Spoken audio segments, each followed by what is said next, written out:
से आगे बढ़ रही है।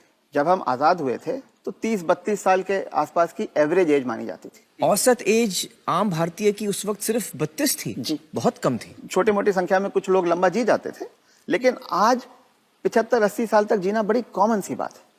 तो अब जो आदमी 75 का हो गया, उसने खुद अपनी लंबी उम्र की तैयारी ही नहीं करी, और जब उसने कोई तैयारी खुद नहीं करी है तो उसका परिवार या उसके समाज उनको कैसे तैयारी करेंगे। तो आपका ये कहने का मतलब है कि पहले तो शायद वो 60 साल तक जीता तो बहुत बड़ी बात थी, तो जब तक वो कमा रहा था वो जी रहा था, अब वो 80 साल तक जी रहा है। तो इसके जो परिणाम है वो भी इकोनॉमिक एंगल मुझे समझाइए। इसके इकोनॉमिक एंगल बहुत भयावह है। आज हिंदुस्तान में 60 साल की उम्र में आपने एक आदमी को रिटायर कर दिया। आदमी को अगर 80 साल तक जीना है तो 20 साल के लिए उसको अपना इंतजाम करना है। उसकी पत्नी 10 साल छोटी है तो 30 साल के लिए पत्नी के लिए इंतजाम करना है। औरतें आमतौर पे 5 से 7 साल ज्यादा जीती हैं, तो 35 साल के लिए उसे अपनी पत्नी के लिए फाइनेंशियल इंतजाम करना है और 20 साल के लिए खुद के लिए इंतजाम करना है। आज के इन्फ्लेशन में, आज की महंगाई में कितना भी पैसा आप एक जगह रख दीजिए, क्या वो 35 साल तक खींच सकता है?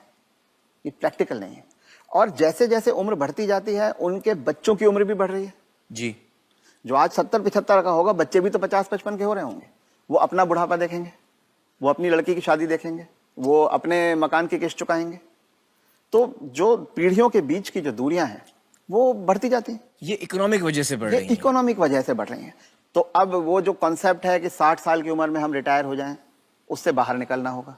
जब तक शरीर साथ देता है काम करते रहना है और 2 पैसे कमाते रहना है जी। कुछ करके किसी तरह से अपनी आर्थिक स्वतंत्रता को कायम रखना चाहिए, जितने ज्यादा से ज्यादा समय तक हम रख सकते हैं।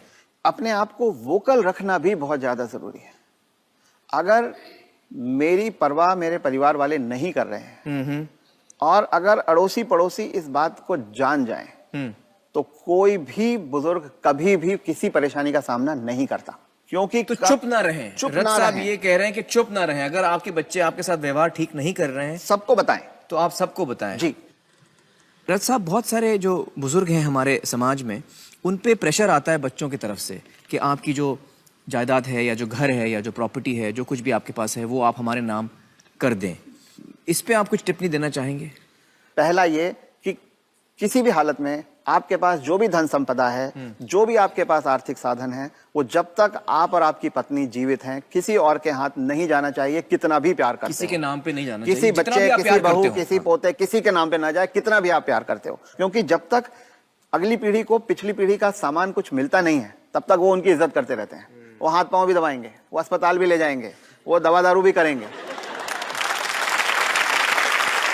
और वो ही माँ बाप सबसे ज्यादा सफर करते हैं जो अपने प्यार के कारण उमड़ते चले जाते हैं। मेरा बेटा, मेरी बेटी, मेरी बहू, मेरा पोता, जो ये मेरा मेरा करना जिसने शुरू किया, बस वहीं से उनके दुर्गति के दिन शुरू हो जाते हैं। इसलिए सबको ये ध्यान रखना चाहिए कि कुछ भी हो जाए, कोई प्रलोभन आए, कोई इमोशनल ब्लैकमेल हो, कुछ हो, उन्हें अपने पास अपनी चीज को रखना चाहिए। अपने बच्चों से शेयर करें तो अपनी मन की खुशी को शेयर करें, अपने पैसे को शेयर ना करें।